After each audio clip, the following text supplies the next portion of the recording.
नमस्कार स्टूडेंट, आज हम लोग रायचरण का शेष भाग पढ़ेंगे। जो हम लोग ने पिछली क्लास में हम लोग रायचरण का कहानी पढ़ा था, उसको आज हम लोग समाप्त करेंगे और रायचरण के कहानी के बारे में जानेंगे कि रायचरण क्या किया जब वो गांव पहुंचा। तो रायचरण सीधा उस स्थान पर पहुंचा जहां अनुकूल बाबू जज के पद पर लगे हुए थे। उनकी और कोई संतान न थी, इस कारण उनकी पत्नी हर समय चिंतित रहती थी।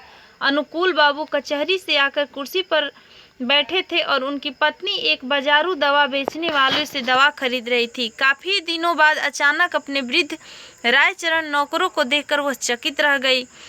उसकी पुरानी सेवाओं को याद करके उन्होंने रामचरण पर बहुत दया। उसने पूछा, क्या तुम फिर नौकरी करना चाहते हो? रायचरण ने मुस्कुराकर उत्तर दिया, मैं तो अपनी मालकिन के चरण छूना चाहता हूँ। अनुकूल बाबू भी अपने पुराने नौकर रायचरण की आवाज़ सुनकर कमरे से बाहर निकल आए। रायचरण को देखकर उसके हृदय का घाव फिर ताजा हो गया। उन्होंने मुंह फेर लिया। रायचरण ने अनुकूल बाबू को देखकर कहा, सरकार, आपके बच्चे को पद्मा नदी ने नहीं बल्कि मैंने चुराया था। अनुकूल बाबू ने आश्चर्य से कहा, तुम क्या कह रहे हो? क्या मेरा बच्चा वास्तव में जिंदा है? उसकी पत्नी ने उछलकर कहा, भगवान के लिए बताओ, मेरा बच्चा कहाँ है? रायचरण ने कहा कि आप संतोष रखें, आपका बच्चा इस समय भी मेरे पास है। अनुकूल बाबू की पत्नी ने रायचरण से विनती करते हुए कहा, मुझे बताओ। रायचरण ने कहा, मैं उसे परसों ले आऊंगा। रविवार का दिन था। जज साहब अपने मकान में बड़ी बेचैनी से रायचरण की प्रतीक्षा कर रहे थे। कभी वह कमरे में इधर उधर टहलने लगते तो कभी कुर्सी पर बैठ जाते। उन्हें किसी प्रकार भी चैन न था। आखिर 10 बजे के लगभग रायचरण ने फलन का हाथ पकड़े हुए प्रवेश किया। अनुकूल बाबू की पत्नी फलन को देखते ही पागलों के भांति उसकी ओर लपकी और बड़े जोर से गले लगा लिया। उसके नेत्रों में आंसुओं का समुद्र उमड़ पड़ा हो। कभी वह उसको प्यार करती, कभी आश्चर्य से उसकी सूरत ताकने लगती। फलन सुंदर था, उसके कपड़े भी सुंदर थे।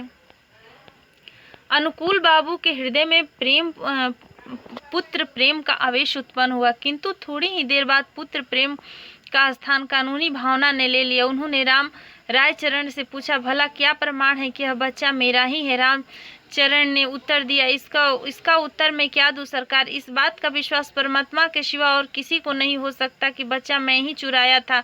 जब अनुकूल बाबू ने देखा कि उसकी पत्नी फलन को सीने से लगाए हुए हैं तो सोचा कि प्रमाण मांगना व्यर्थ है। इसके अतिरिक्त उसको ध्यान आया कि इस गंवार को इतना सुंदर बच्चा कहाँ मिल सकता है और उसे झूठ बोलने से क्या लाभ हो सकता है। सहसा उसने वृद्ध नौकर की बेईमानी याद आ गई और कानूनी मुद्रा में बोले, रायचरण, अब तुम यहाँ नहीं रह सकते। रायचरण ने ठंडी सांस भरकर कहा, सरकार, अब मैं कहाँ जाऊँ? बूढ़ा हो गया हूँ, अब मुझे कोई नौकर भी नहीं रखेगा। भगवान के लिए अपने द्वार पर पड़ा रहने दीजिए।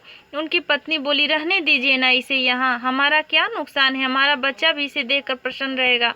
अनुकूल बाबू की कानूनी नस भड़की हुई थी। उन्होंने तुरंत उत्तर दिया, नहीं, इसका अपराध बिल्कुल क्षमा नहीं किया जा सकता। रायचरण ने अनुकूल बाबू के पांव पकड़े हुए कहा, सरकार, मुझे न निकालिए। आपका बच्चा मैंने नहीं चुराया था बल्कि परमात्मा ने चुराया था। अनुकूल बाबू को इस गंवार की बात पर और अधिक क्रोध आ गया। बोले, नहीं, अब मैं तुम पर विश्वास नहीं कर सकता। तुमने मेरे साथ कृत घृणा की है।